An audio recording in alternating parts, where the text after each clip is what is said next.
Good afternoon. Mr. Bob Megna will have some opening comments. Hello. I'd like to welcome everyone here today. We've all recognized the problems that local governments are facing, financial problems. Certainly the governor has recognized those since he's been in office, and we have taken pretty drastic actions to help local governments, including the Medicaid growth takeover, Tier 6, and keeping AIM spending flat and not cutting it like we have so many other programs.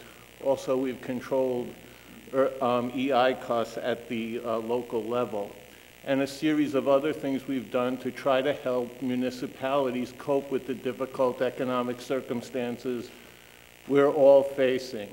We're here today to talk about the next step in that process, which is a restructuring board for local governments, which we touched upon the other day at the cabinet meeting, and now the governor will go through the details of how that board will work.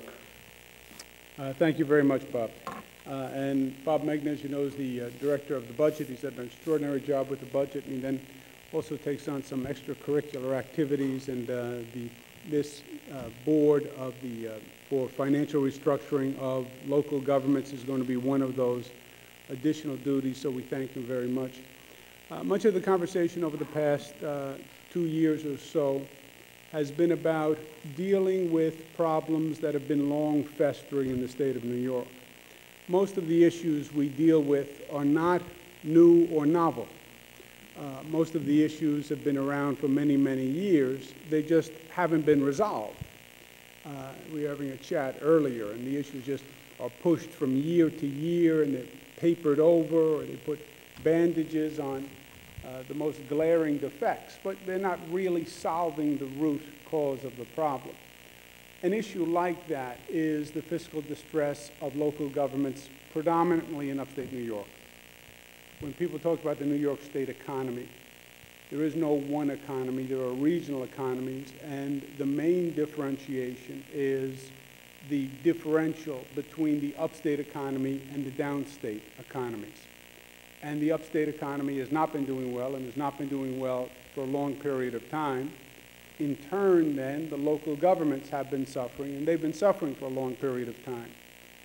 And we've been conducting business with the hopeful expectation that somehow this will change next year. Well, the economy will come back, and it's going to change. Whether or not the economy comes back or how fast the economy comes back, the fundamentals are not going to change if the municipality is fundamentally out of balance. And many of them are, and many of them have been for a long period of time. And the question is, what do you do about it? And the answer is hard. We have spent numerous hours together talking about aspects of this problem. I want to thank the mayors, NICOM and NISAC, the mayors and the county executives for all their time that they've been spending on this issue. I want to thank the police and the fire unions who came together in a spirit of partnership to talk about this issue. It's in everyone's interest to see the local governments doing well. It's in everyone's interest to make the kinds of reforms that we need so the financial path of local governments is a positive and a constructive one. Obviously for the elected officials, and also for the unions that represent the workers or public servants in those localities. If you are a policeman or a fire officer, you don't want to go to a local government and hear the same thing every year, we're broke, we're broke, we're broke. You want to be working with a locality that is doing well and is improving. So in that spirit, we came together focusing on the problem of distressed local governments, which again is going to be primarily, although not exclusively, in upstate New York. The headlines have been talking about it for many, many years, not months. And the crisis has been primarily, as I mentioned, upstate local governments. You put the growing retirement costs together with the declining populations, together with the decreasing property values, The fiscal crisis of 08-09, where the economy did legitimately take a downturn, which only aggravated the existing situation, all amounts to the budgetary situation that we're looking at. Bob Mignon used this number last week. It was staggering then. It's staggering now. Population in upstate New York goes down 1.4%. Costs of government goes up 47%. That is the disconnect. This is a mathematical formula, and you can't have fewer people paying a higher government cost. And that's been the story of upstate New York. Well, just throw money at it. Just give more money to the city and hope it'll be better next year. No, we've been doing that for many, many years. It doesn't work. State subsidizes through the quote-unquote AIM program about $700 million. AIM was supposed to be, when it first started, a program that was actually going to foster improvement and performance. The AIM program has turned out to be basically just revenue sharing, just cash to the local governments. These numbers, to me, are simply amazing. Well, the state should help subsidize the local governments. It does, and it has been. And the subsidies have gotten larger, and the trajectory hasn't changed. Buffalo, 1/3 of the budget of Buffalo comes from the state. Syracuse, 24% of the budget of Syracuse comes from the state. Rochester, 18%, which relative to the other cities is low. You can see why Bob Duffy, when he was mayor, was perpetually unhappy with Albany. Yonkers, 24% of the budget.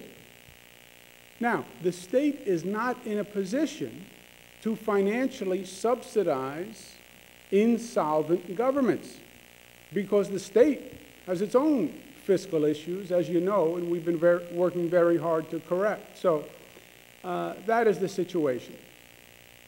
Past 3 years, what the state has done to correct itself shows that there is a path forward. The labor contract that we negotiated at 3 zeros, enterprise shared services, which is something that the secretary works on, Larry Schwartz.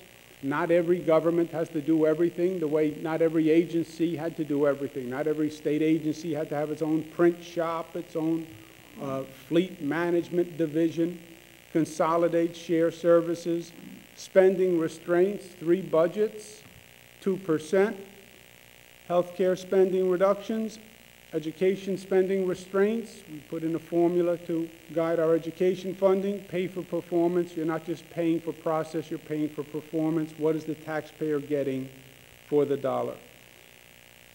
Our proposal is to put forward a Financial Restructuring Board. The board will consist of the State Budget Director, Secretary of State, Attorney General, Controller, 1 private sector restructuring professional. The Budget Director will establish standards to determine which local governments qualify as fiscally distressed.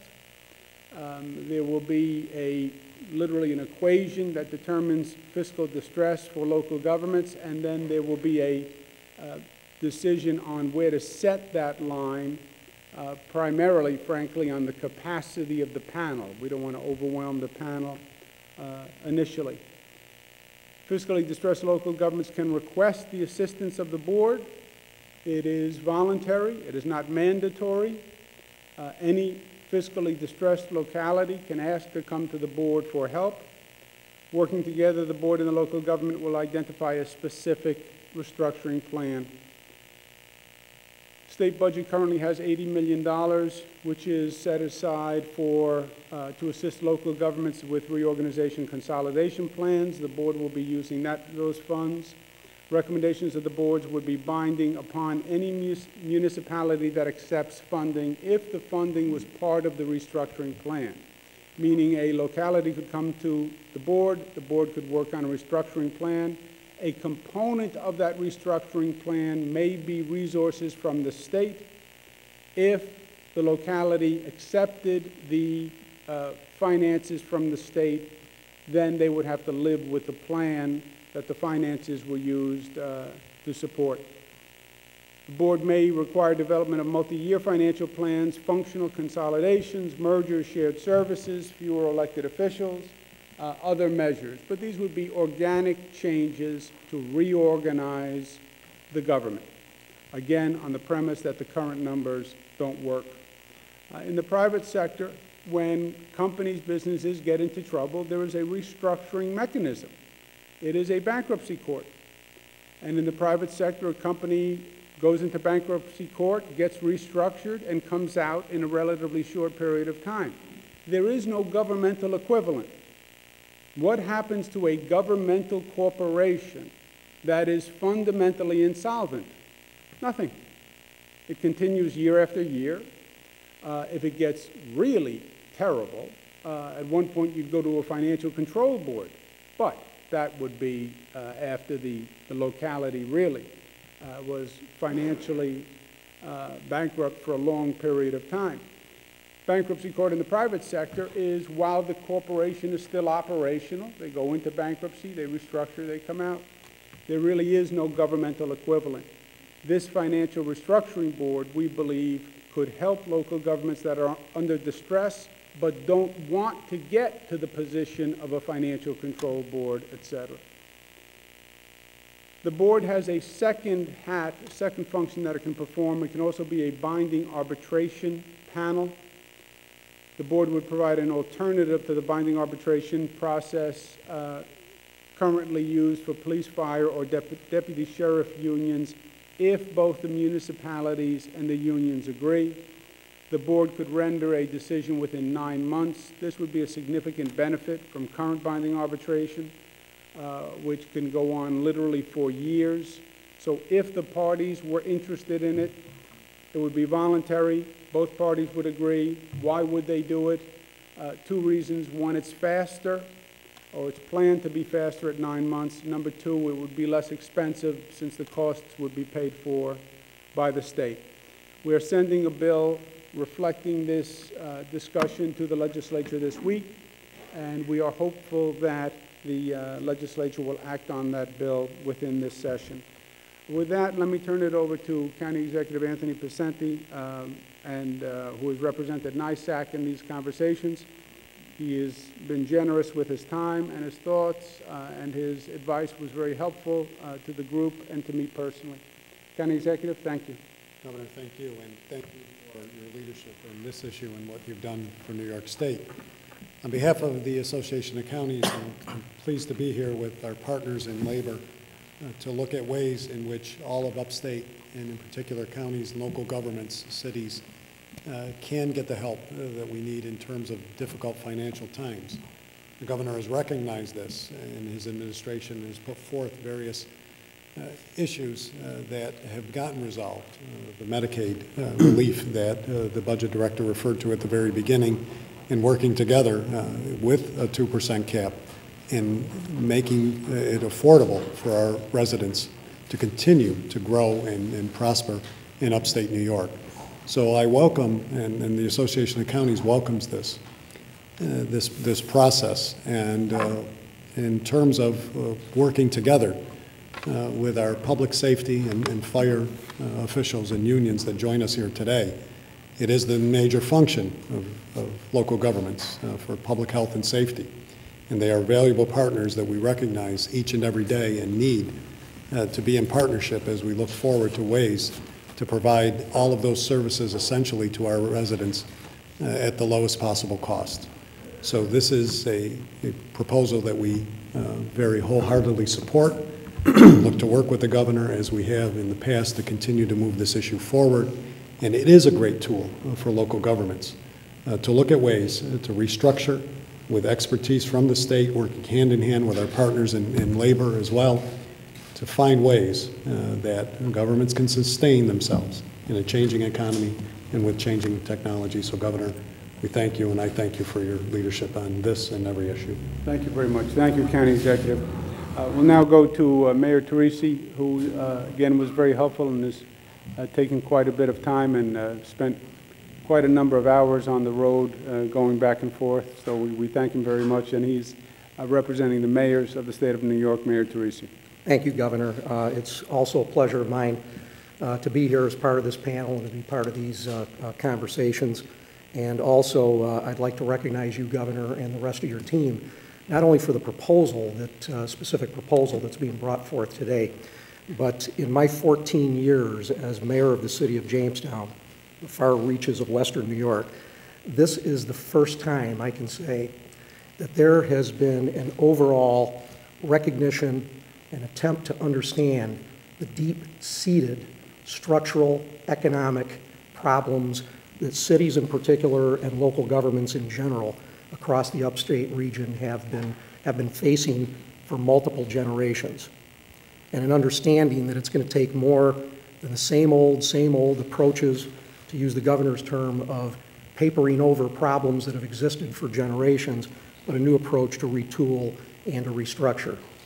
And I see this proposal today as another tool to go into the tool chest for local governments. I like the notion of it because it is voluntary and presents itself as a viable alternative to a more invasive control board type of approach, which should always be done as a last resort by a local government and avoided at any possible cost.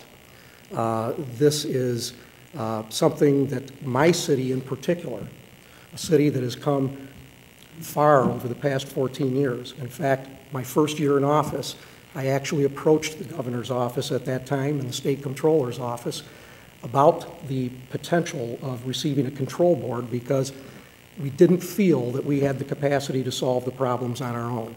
At that time, that request was denied, and in retrospect, it was probably best for our city because there are a lot of unintended consequences and damaging implications of having a control board. This is a viable alternative to control board approaches for cities that are in high distress, villages, towns, counties that are in high distress. And I just want to thank the governor and his team for taking the leadership and, again, helping to work with us to solve problems at the root of the problems as opposed to continuing to sweep these under the rug. So it's been a pleasure of mine working in partnership with our friends from labor and also the governor with his team. And as I said before, we may be one of the first municipalities in line when this tool is rolled out and offered. Thank you. Thank you very much, Mayor Teresi. Now we'll hear from Mr. Wells, who's the president of the Police Conference of the State of New York. Mr. Wells, thank you. Thank you, Governor. Appreciate the fact that you allowed me to speak here today. It's a pleasure to be here with everyone. Over the past 2 years, the governor has worked with the labor community to implement the workforce savings while balancing shared sacrifice with fairness and respect. The Police Conference of New York is on board to work with our local government to achieve the same long-term solution. New York's labor community is well aware of the problems facing our cities: unsustainable bills, aging infrastructure, and bureaucratic red tape. We understand our local governments are still continuing to recover from the fiscal crisis and that inaction affects all of us.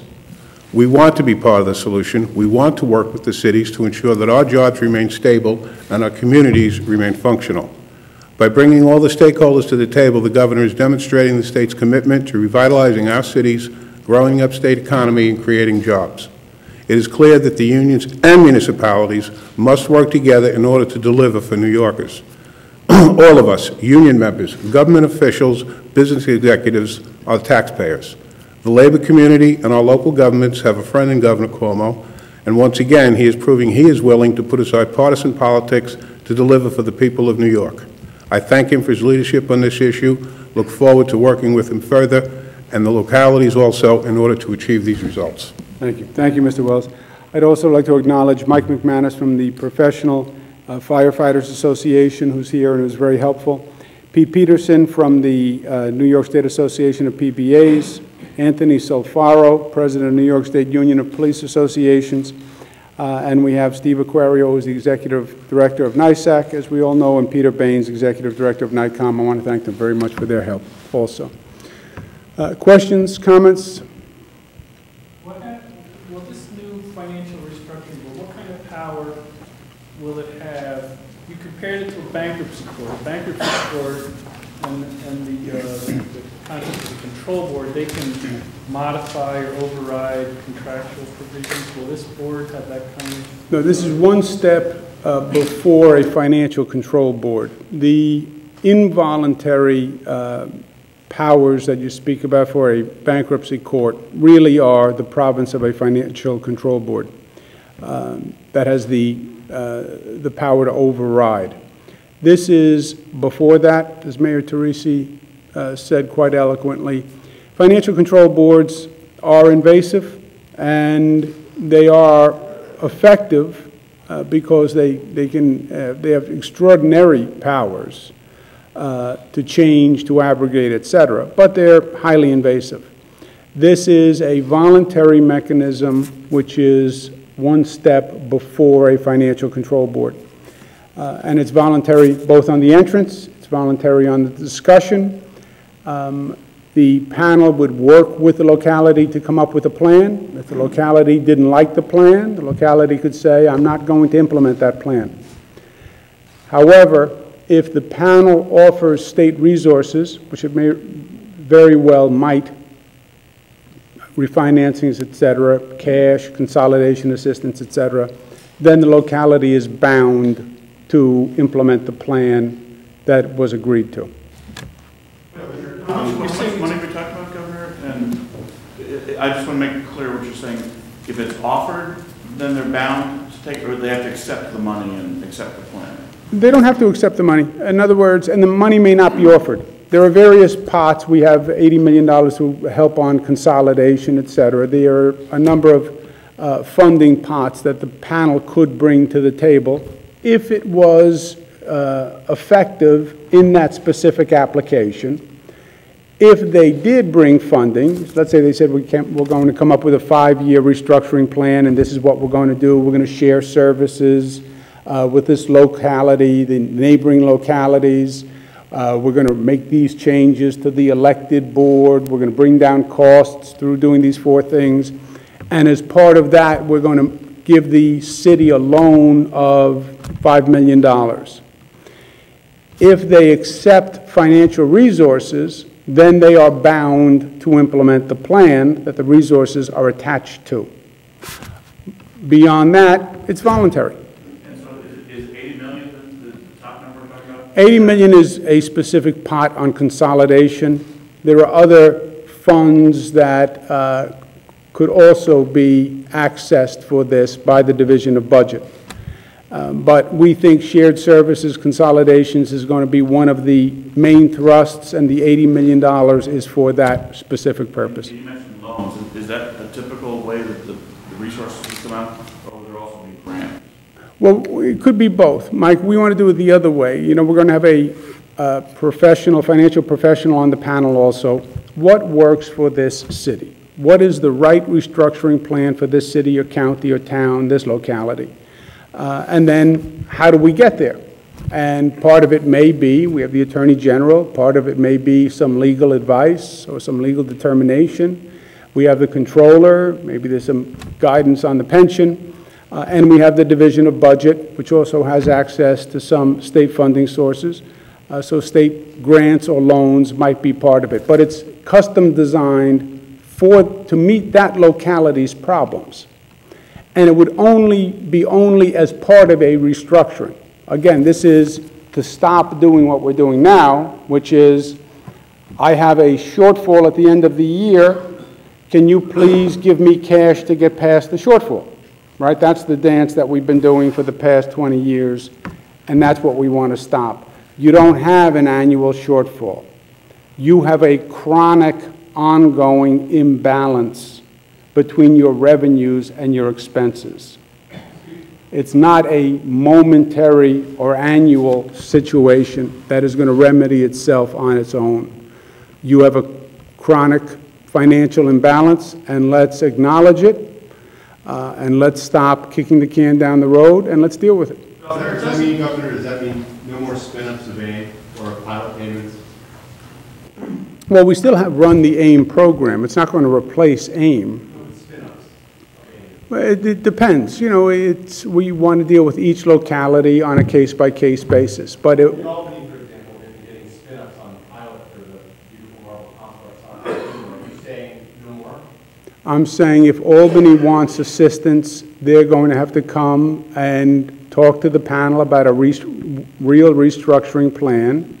And if the state is to give assistance, it's going to be pursuant to that plan. And then, assuming this passes the legislature by the end of session, when are we, what is the time frame for implementing this? When will the grants go out? When will the applications be due, et cetera?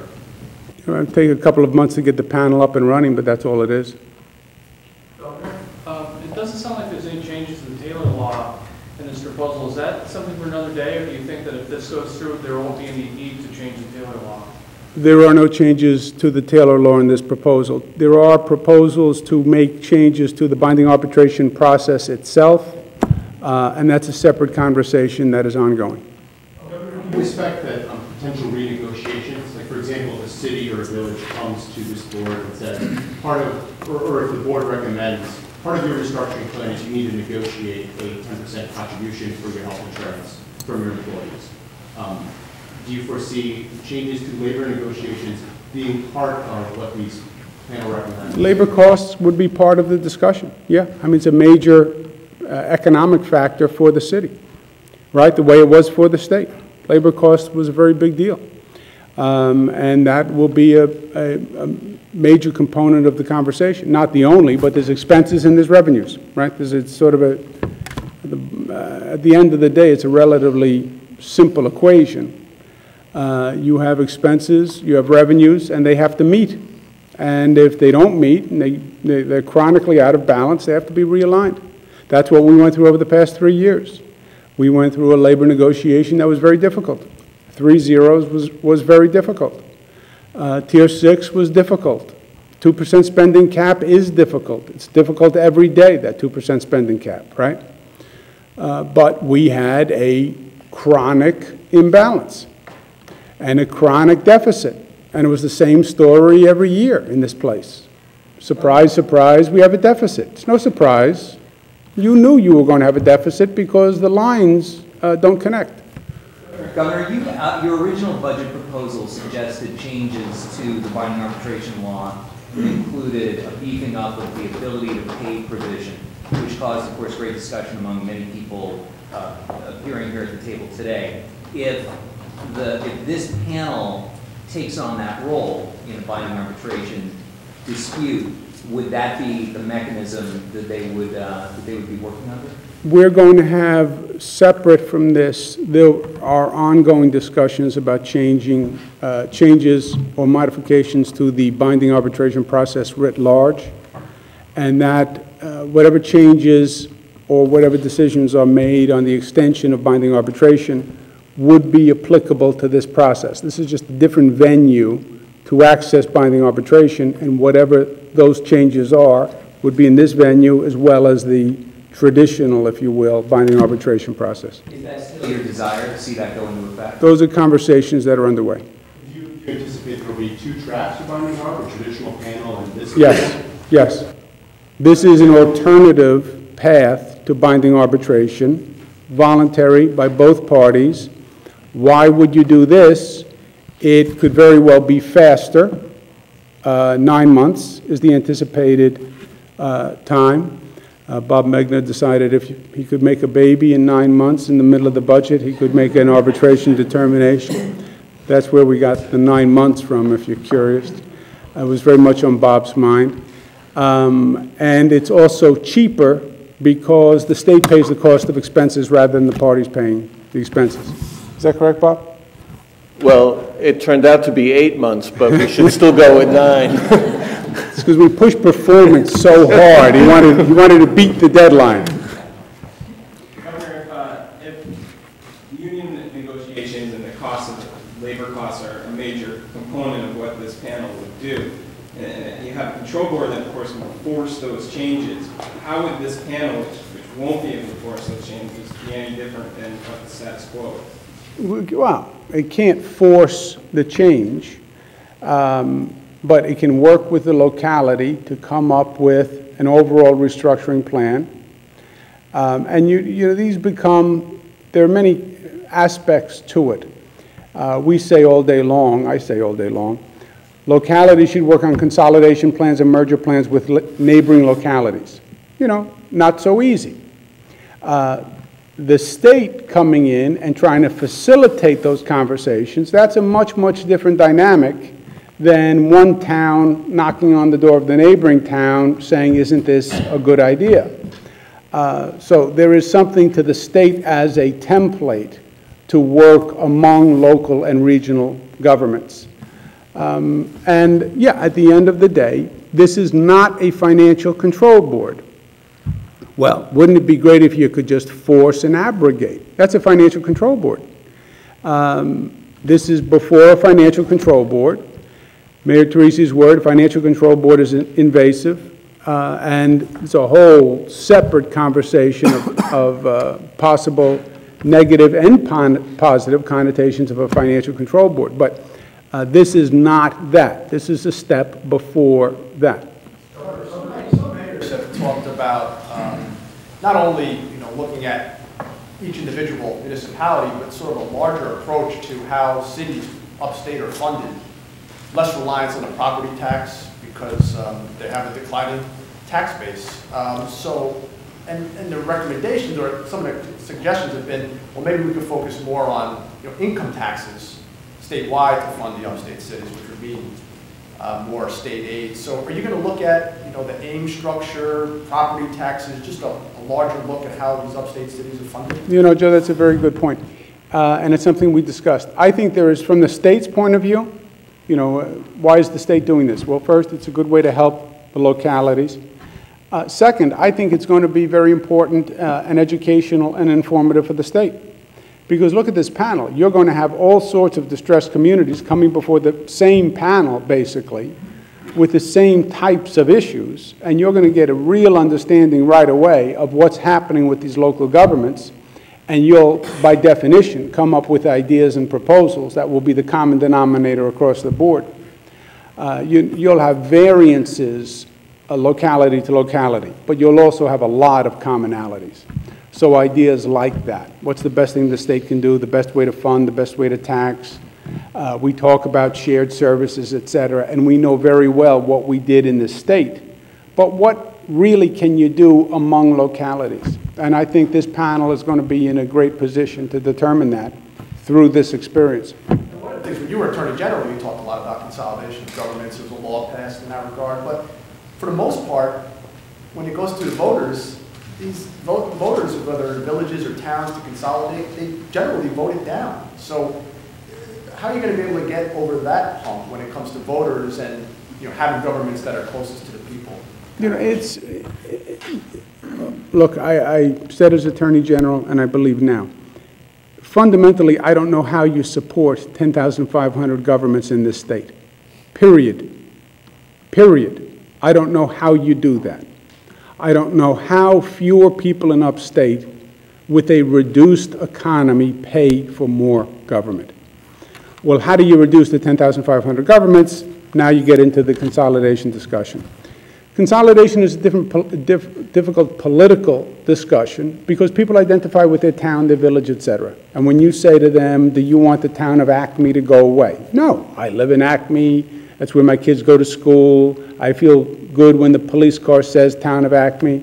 So you're running into a lot of understandable cultural identification that it's hard to talk through and for people to understand what you're trying to do.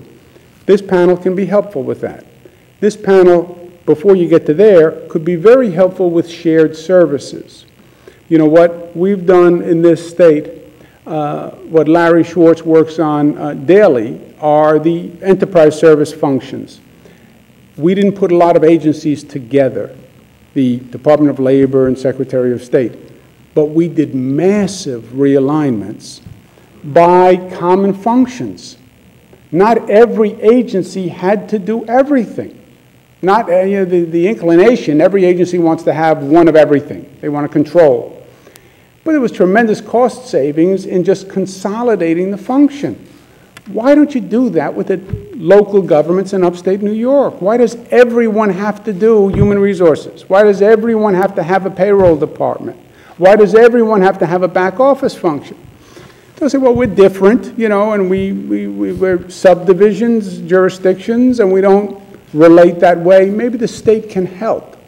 So I think there's a lot of ways this panel can actually be beneficial. Another question for the budget director. What sort of criteria will you be looking at typically to determine whether a local government is fiscally stressed? I'm assuming pension costs are going to be in there, structural deficits. Well, I think first of all, we want to work with the whole panel to come up with something that makes sense and that recognizes the things you just mentioned, costs to the governments, what their revenue capacity is, and also what the demographics and economics indicate. So I think we're going to want to look at all of those factors and put that together and work with the panel on something that, you know, the folks can agree with. What if there's resistance from a local government or a labor group and a local government from heading into, say, a binding arbitration type of issue? How do you get around that? This would have to be voluntary to come to have this panel do binding arbitration would have to be voluntary by both parties. Otherwise, you'd go through the traditional binding arbitration process where one declares an impasse, goes to binding arbitration.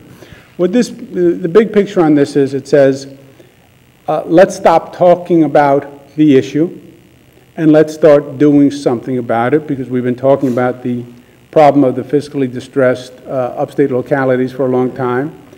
And second, stop papering over it.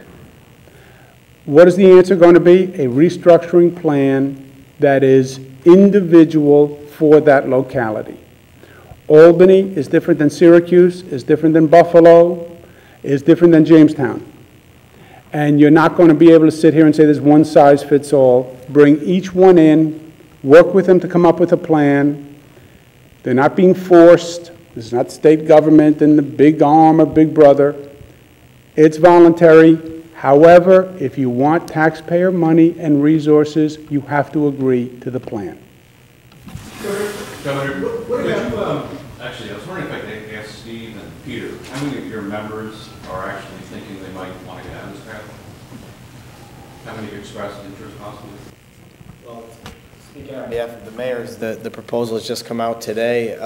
It's, as Mayor Teresi alluded to, our mayors are looking for tools in their toolbox, and they have very limited set of tools in that toolbox right now. And talking to Mayor Teresi and other mayors and knowing more about how this plan will work, I think there will be a lot of interest in it. And you know, it can't get to the point where it overwhelms the panel, but I think it will be put to full use, the panel, that's for sure. Governor, what about civil service? I'm sorry, the county. Thank you. I think that this is a process that's new. This is a process that's thinking outside the box, changing the status quo. The present system of government at the county level is unsustainable. Things have to change, and they're changing locally, and as been mentioned by County Executive Pacente and the Budget Director, they're changing at the state level for us with the series of programs that the counties operate in partnership with the state. So this is a new way to look at that system of government that's happening, the partnership between the state and the counties.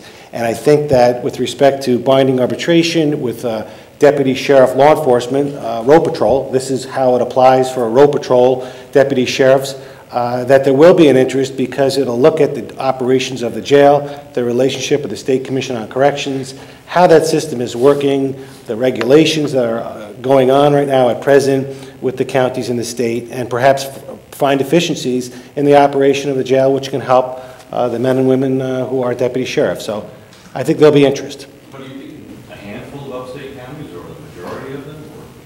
I think all of them will take a look at this program because it is new. They need to understand it. We need to work with the budget director and this panel to understand the benefits of it. And I think it's going to be an education process which we need to get out to the membership that folks should take a look at this new program.